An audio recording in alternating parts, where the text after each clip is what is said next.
Can we believe Andrew Garfield at this point? Is he signed on for Spider-Man? Only time will tell. Apparently, once Tom Holland becomes a dad, he is done acting. And we're going to take a look at the 2024 box office, see how it fared compared to past years, and see if the theaters did well. All this and more. Let's start the show.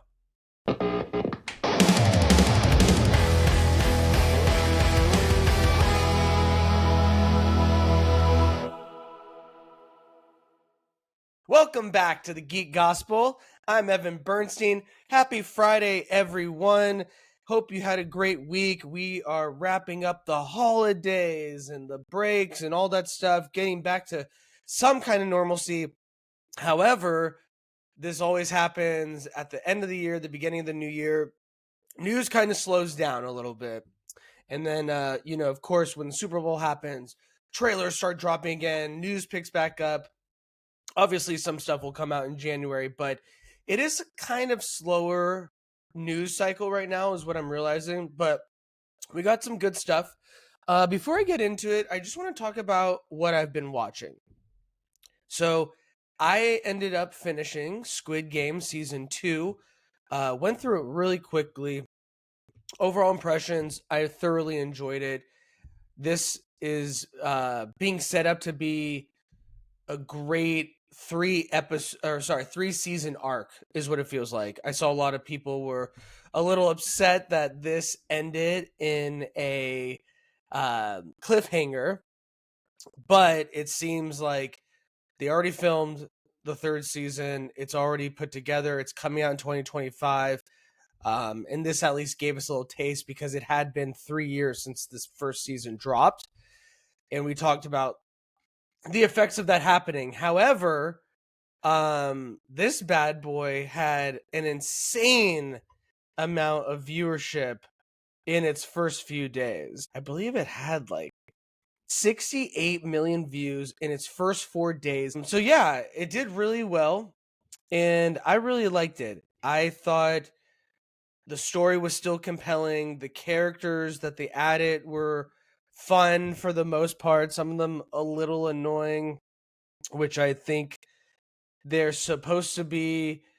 And overall, same tone. He was able to come back to the games and still be different in some kind of way. And I won't spoil anything, just so you can watch this and not have to like turn it off and come back on. So, but basically, I'll just say that as we know, if you've seen season 1, 001 player happened to be someone very meaningful to the games. I would say 001 for this has the same effect in a different way, which I really liked it.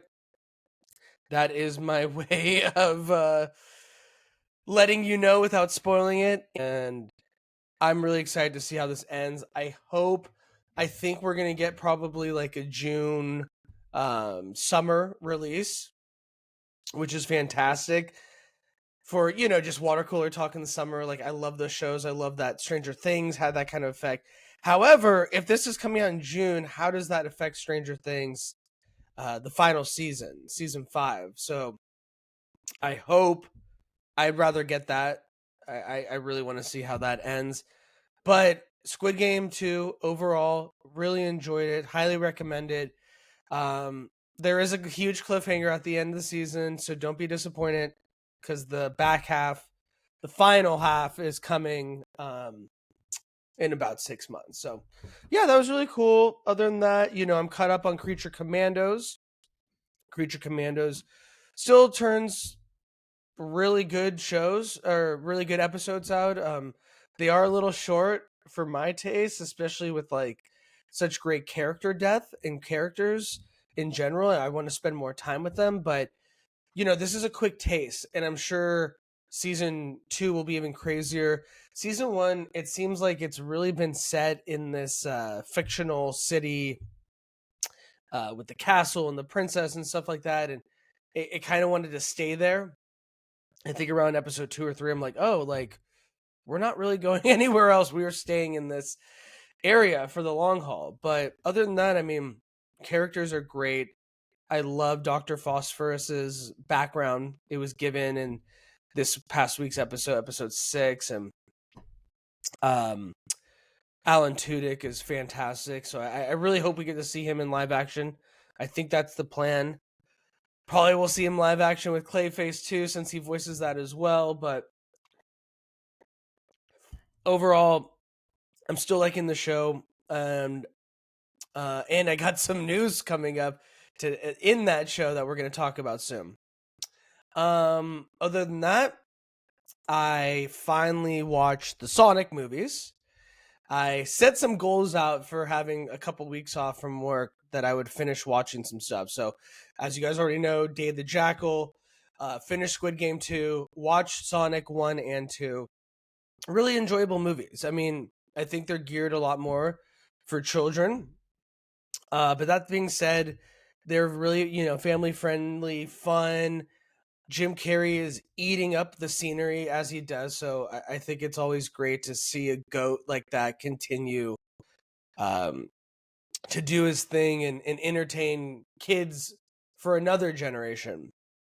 It really warms my heart. So, yeah, overall, I mean, nothing to like rave about. I mean, they're they're Sonic movies. They're not gonna like break into the Oscars this year. However, I do hear that that Sonic 3 is actually the best out of all of them. So I'll wait till that comes out on video streaming or something like that to watch it. And yeah, the first episode of Knuckles started, so I um was watching the first episode. I don't think I'm going to continue it, but I tried to get all the Sonic content that I could get in. And yeah, overall, I enjoyed it. Sonic 1 and 2, really enjoyable, heartfelt kids' movies. And I'm glad they exist. Yeah. Are they the best adaptation of a video game? No, not in my opinion. But they do make it really fun. So yeah, I think that is it for what I have been watching. Um, let's get into the news. This is the Quest for News. Okay, with all that down, I wanted to get into this. So this comes to us from Deadline. This is what I was talking about within Creature Commandos. In the last episode, we get a first look of Batman in James Gunn and Peter Safran's DC universe.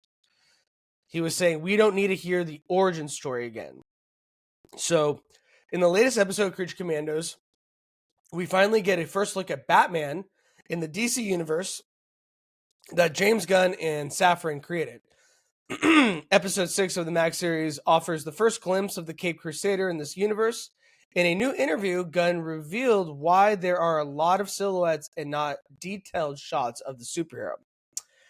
He says, when they first gave it to me, we saw a lot more Batman.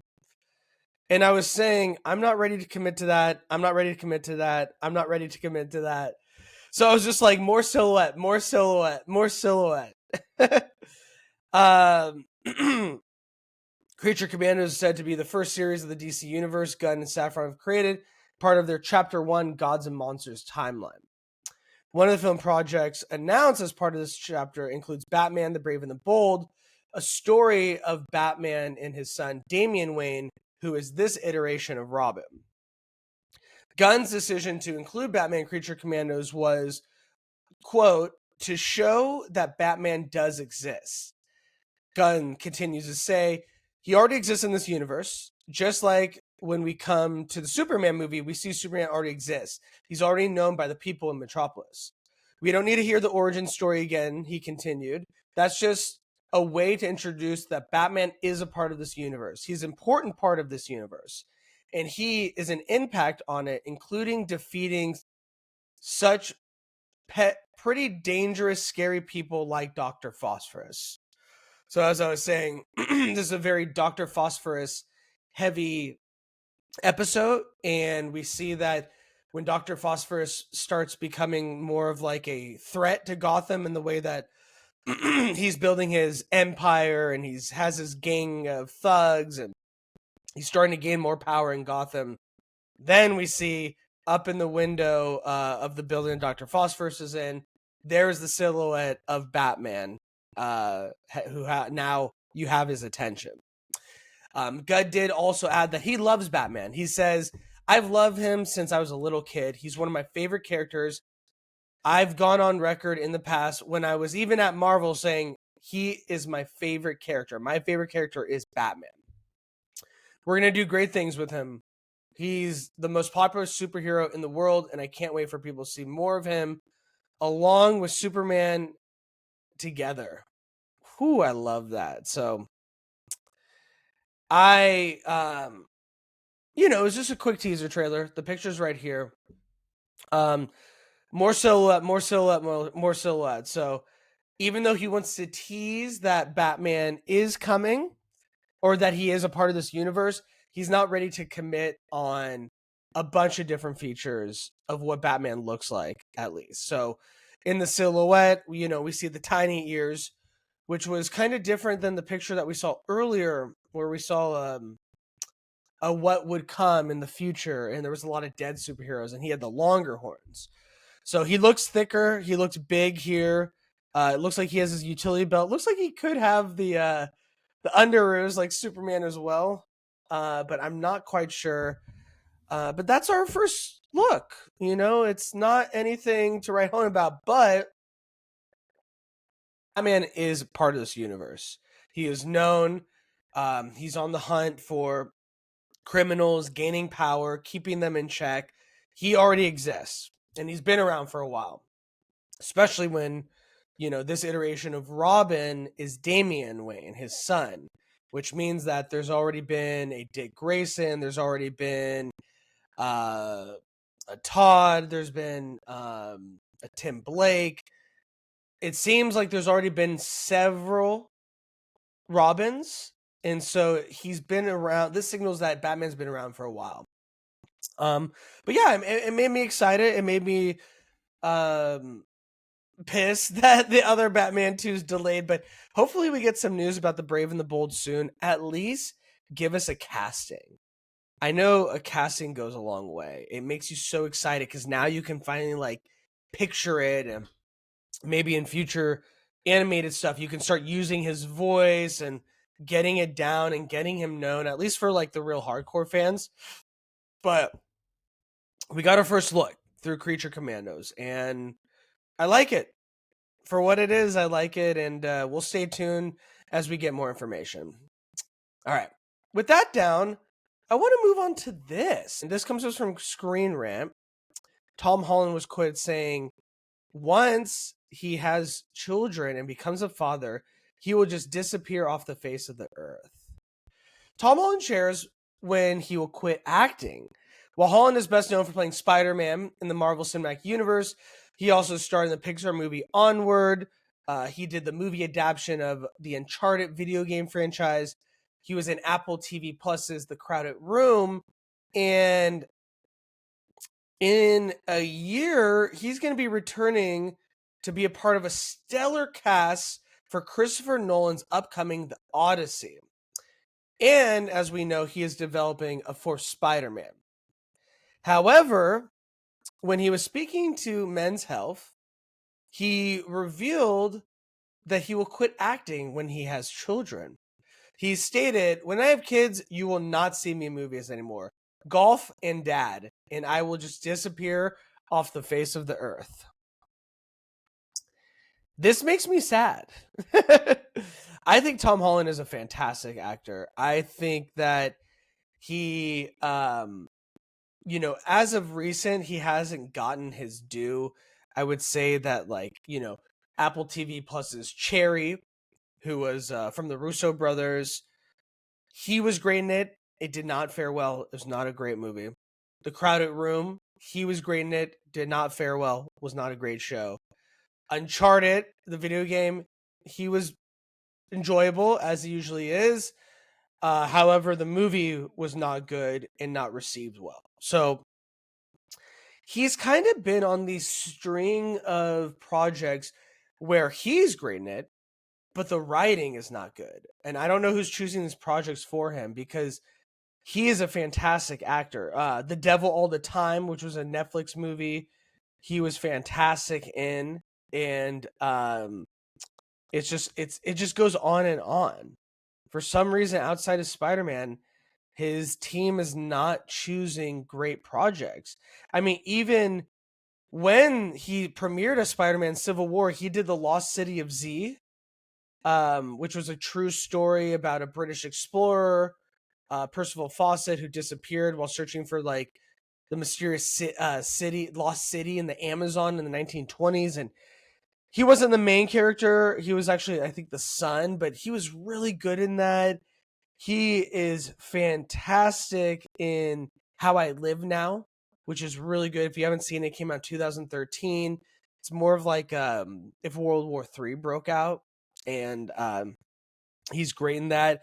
And then The Impossible, which was a true story about the family who was split up in Thailand after the tsunami, the Indian Ocean tsunami hit. And he is so good. And so it makes me really sad knowing that at some point, if and when he has kids, he will be a fully committed dad, and that's it.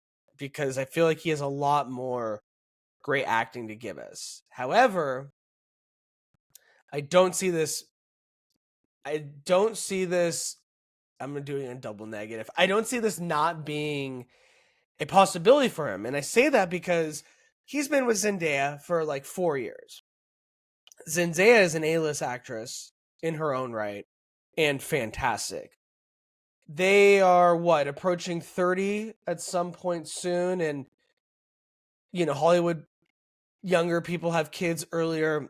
I could see a future where Tom Holland is, taking care of the kids, being the world's greatest dad, and they will travel with Zendaya when they can, and Zendaya will be shooting her movies and come home with her, kids and their British compound and the English countryside or whatever. And so it is set up for him to be a stay-at-home dad, raise their kids.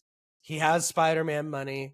That will continue at least for the next, I would say, like 7 to 8 years he could play Spider-Man still. However, and then he could come out just for that. But I do think that he is primed to be a stay-at-home dad with the relationship with his Zendaya, who I love that relationship. I know at first a lot of people thought, oh, it was a publicity stunt. Like they're, Peter and MJ. Of course they're going to date. But they just both seem like really down-to-earth people. It seems like that relationship works. I would not be surprised if they announced like they're having a kid soon or something like that. But that's not what this pod is about.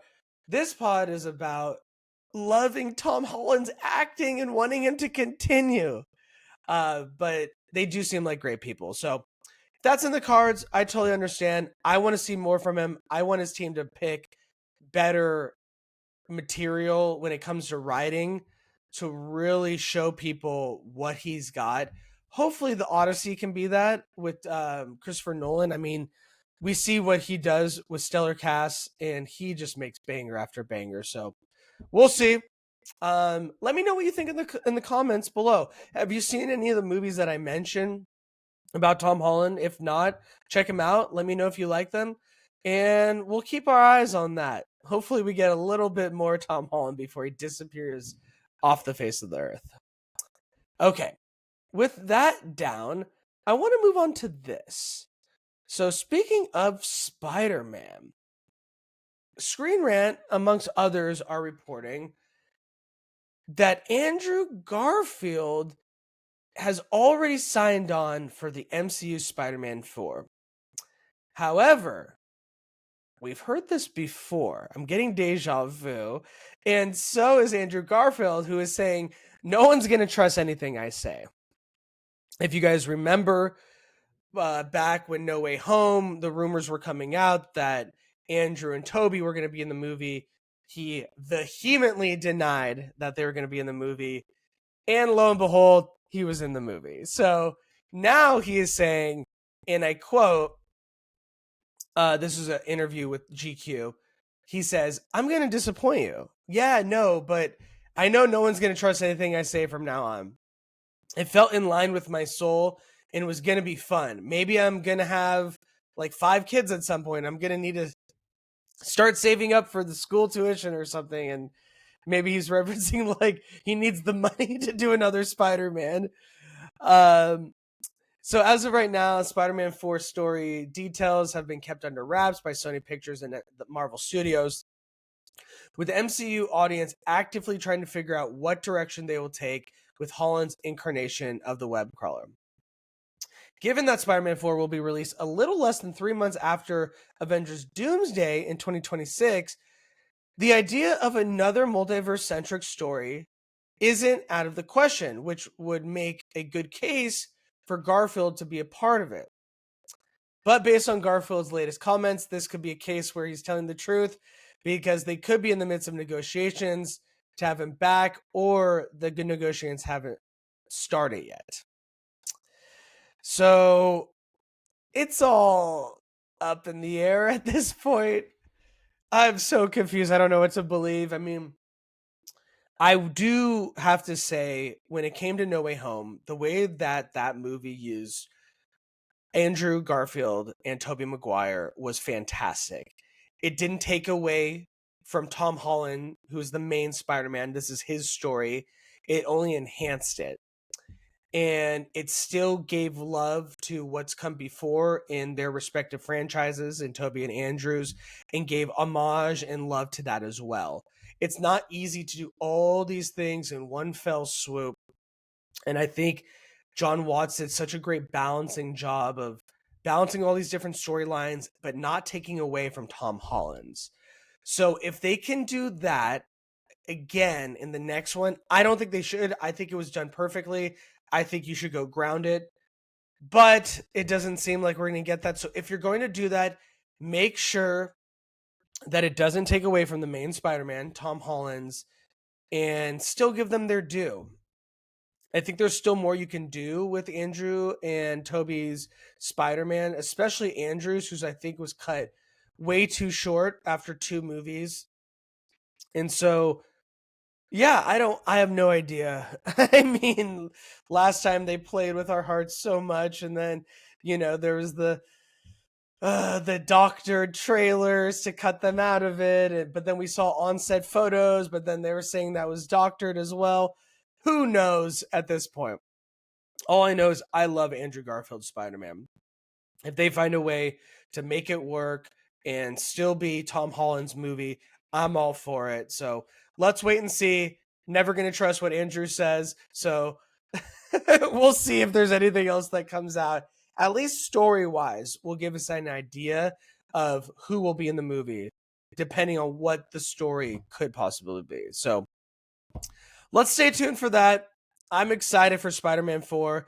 I can't wait to see Tom Holland back before he becomes a dad. And yeah, we'll stay tuned. Don't believe Andrew, but you gotta love the guy. Let me know what you think in the comments below. And let's move on to this. With that down, I want to talk about a story that dropped earlier in the week that I did not get to touch on. And this is about Daredevil. Apparently, Charlie Cox is going to be in Avengers Doomsday and Secret Wars. However, the source that this came from is a little bit different. You like what I did there? This comes to us from cosmicbook.news. Though not yet officially announced or confirmed by Marvel, a social media post from Different Health and Fitness out of Australia reveals that Charlie Cox has been training for films. The gym posted recently, Daredevil spotted at Different. It's been awesome having Charlie and his wife, Sam Cox, in a Different over the past few weeks. I think that's what they call their gyms. Charlie is currently training for his role in the upcoming at Marvel Avengers movie, where he will play at Daredevil. It's been our absolute pleasure working with you both and can't wait to watch you on the big screen. See you soon. And then if you see here, we have a picture of Charlie Cox and his wife training at the gym. Different. Charlie Cox will also be starring in Daredevil Born Again series, which arrives on March 4th on Disney+. The show will be released prior to Avengers Doomsday, which gets released May 1st, 2026, and Secret Wars on May 7th, 2027. So it seems like somebody spilled the beans. Yikes. However, did they? I mean, yes, when this was Netflix, Daredevil, and they kept it very separate. You know, there was hints that it was kind of in the universe, but they did it on purpose, I feel like, to have that out if they didn't want to include him, or to have that in if they did. They never really committed. It was very non-committal. You fiddle? And so I personally, I think this is fantastic if he's in it. I mean, Daredevil is such a big character, and Doomsday and Secret Wars, it's such a vast storyline with so many different plots and so many different characters. To finally establish Daredevil as a mainstay of the MCU, I think is way overdue. The Daredevil TV series that was on Netflix for the first 3 seasons is one of the best comic book adaptions of all time. And Charlie Cox, along with Vincent D'Onofrio as Kingpin, is one of the best castings in superhero history. So I've always wanted him a part of the bigger MCU, and I hope this is true, because to see Daredevil, you know, mix it up with, you know, Captain America and Shang-Chi and all these people, and have a dope fight scene with Shang-Chi. I mean, there's so much you can do with him, and he's such an important mainstay of the comics. To not use him in a bigger capacity in the MCU would be a shame. And I think Feige realizes that. I also think he realized how much love Charlie Cox has as this character, which is why he was not recasted. And so I'm hoping that that is what happens, because I love Charlie Cox's Daredevil. I only think it adds more possibility for greater storylines and greater character interactions to have him in the big leagues with the Avengers and those kind of characters. So thank you, Different, for spilling the beans. Now you got a lot more people coming to your gym, hopefully. But yeah, I really love this news. I hope it's real. Hopefully, Marvel or Sony, no, not Sony, sorry, was stuck on the Spider-Man of it all. Hopefully, though, him and Spider-Man do get to interact, because that is classic. Would love to see that. Him and Daredevil and Deadpool, basically all the red suits heroes. I love when they interact. I think a lot of people do. And so there's just so much you can do with having a character like Daredevil in the big leagues with all these other heroes. And so I think it'd be a missed opportunity not to have him in there.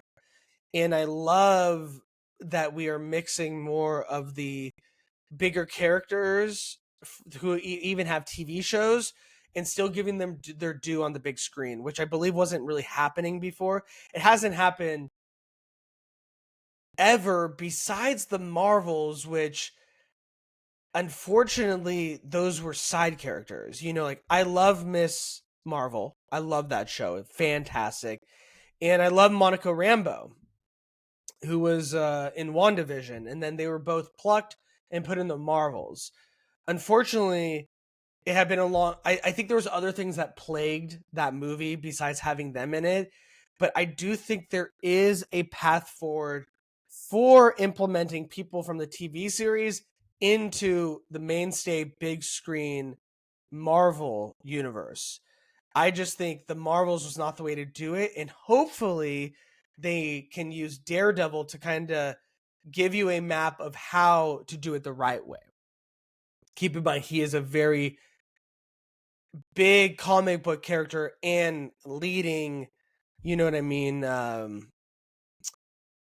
star, of his own series. So we'll see. I think it's great. I hope it's true. I can't wait to see Doomsday. I am so curious to see if this is going to stick the landing, especially when you have Infinity War and Endgame just being so good. So that's what Different's telling us. Hopefully we'll get some actual confirmation soon. Let me know what you think. Would you want to see Charlie Cox's Daredevil in the bigger MCU movies such as Doomsday and Secret Wars? Do you think he should stay in his own show? Let me know what you think in the comments below. Okay. With that down, I want to move on to this, and then I think it'll wrap it up because it was a very slow week. I want to talk about the domestic box office, and this comes to us from Variety. The domestic box office for 2024 falls to $8.75 billion as movie theaters struggle to recover from the strikes. So not even the dynamic duos of Joy and Anxiety, Deadpool and Wolverine, Gru and his minions, or Paul Atreides and those massive sandworms could push the 2024 box office to pre-pandemic heights. Domestic ticket sales have wound up at 8.7 billion for the year, down 3.3% from 2023, which was 9.04 billion, and 23.5% from 2019, which reached 11.3 billion, the last normal year at the box office, according to ComScore. Admissions expected to hit approximately 800 million, also declined from pre-COVID heights of roughly 1.3 billion. It's the first post-pandemic year that overall revenues didn't improve upon the last, though box office prognosticators attribute the downturn to the lighter release schedule that resulted from the 2023 actors and writers strike. So they do go on quote by saying the 2024 box office was healthy for 6 months and unhealthy for the other half. During the summer and year end, big franchise series worked and records were broken. However, because of the first half doing so well, it was not able to pull it up past last year's revenue, unfortunately. So as we saw with the strikes in 2023, a lot of dates, a lot of movies got shifted and moved around or delayed, or they were filmed during the pandemic and they just weren't that good to begin with. But it seems like the strikes vastly affected what the 2024 box office could have been. There was records broken. I mean, Inside Out 2 was the year's biggest movie, earning $652 million domestically and $1.69 billion globally. Deadpool and Wolverine ranked as number 2 with $1.33 billion worldwide. Moana 2 is the fourth biggest at $900 million and is expected to surpass $1 billion in January. So, and then Despicable Me 4 did 969 billion. Oh, that'd be fucking crazy. 969 million. So, Disney fielded the 3 highest grossing films of 2024, which is the first time it's done that since the post-COVID era. They have not done that since before COVID. So, there was a bunch of major wins. And even, Kung Fu Panda 4, Twisters ranked number 2 in terms of market share with 1.89 billion domestically, down only 3% from 2023. There was like a lot of good wins. Unfortunately, the first half of the year was affected greatly by the strikes. There was the writer's strike, the actor's strike, the director's strike. There was a lot, and as we can see, that can cost the box office greatly. So it's really unfortunate, but I don't want to take away from the wins. I mean, Inside Out 2 being the highest grossing animated film of all time, that's incredible. That is incredible. Maybe not of all time. I think it's up there, but definitely broken the top 10. I don't have it in front of me, but wow. And then Deadpool and Wolverine, 1.33 billion worldwide. Moana 2, which I hear is not even as good as the first, is still going to break $1 billion. People are going to the theaters. People are going with families, as we can see from these animated films. People are going with their friends, as we can see with these more rated R kind of popcorn movies. So I know the numbers are lower than last year, but to me, this is a win. Strikes can greatly affect people's pockets, and it did here. But in the end of the day, there is a lot of wins that should be recognized for the box office this year. And so I did want to go over that. It is unfortunate that we didn't get over that hump and at least beat last year's. But I think for what we went through in the back half of 2023, and it greatly affected 2024 in the beginning, I think even that, we still went in droves to the movie theater. And I think that's important because it got killed during the pandemic. And I don't think a lot of us were sure if it was going to recover. And I think this is a sign that it is recovering. I'm hoping, no strikes happen in the near future and we can finally get a good look in 2025 of like what a year of no like turmoil in the sense of strikes and pandemics and stuff like that, where we finally can see like, are we back? However, the movies have to be good and they need to draw you in. So I think, as we get a little bit into next week, we can go over some anticipation for 2025.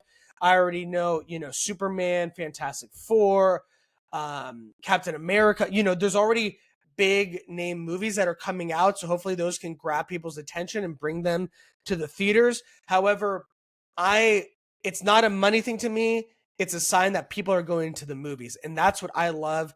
You can see in my out of the theater reactions, like I have a profound love for the movie theater and other people going. It is an experiential thing that I think needs to be experienced with an audience. There's something old school about like experiencing this and laughing with people in the theater that you have no idea who they are. You're never going to see them again. I made a buddy just for the theater for Gladiator 2, me and him having a great time. I went and saw it because my wife wasn't interested, and this guy came a little bit late. We ended up, watching the movie and whispering to each other about certain things, and it didn't piss us off. It enhanced the movie because you're seeing it with random people that just want to see something good, and that's what movie theaters are about. And so I hope this is a trend upwards. That's my hope. So we'll see. Okay, with that down, I think that will do it for today's The Geek Gospel. I think we went over a good amount of stuff. I'm a lot of things are in the air. Tom Holland's not going to quit anytime soon. Andrew Garfield's not going to be confirmed anytime soon. And Batman, unfortunately, we're not going to see anytime soon. But we can get excited because we do know that this stuff is coming, and there will be a point where we are getting, I love those tidbits, that apparently there will be tidbits coming, and I just lost my light. So that'll do it for today's Geek Gospel. Have a great weekend. Be safe, and I will see you guys next week. Take care. Bye-bye.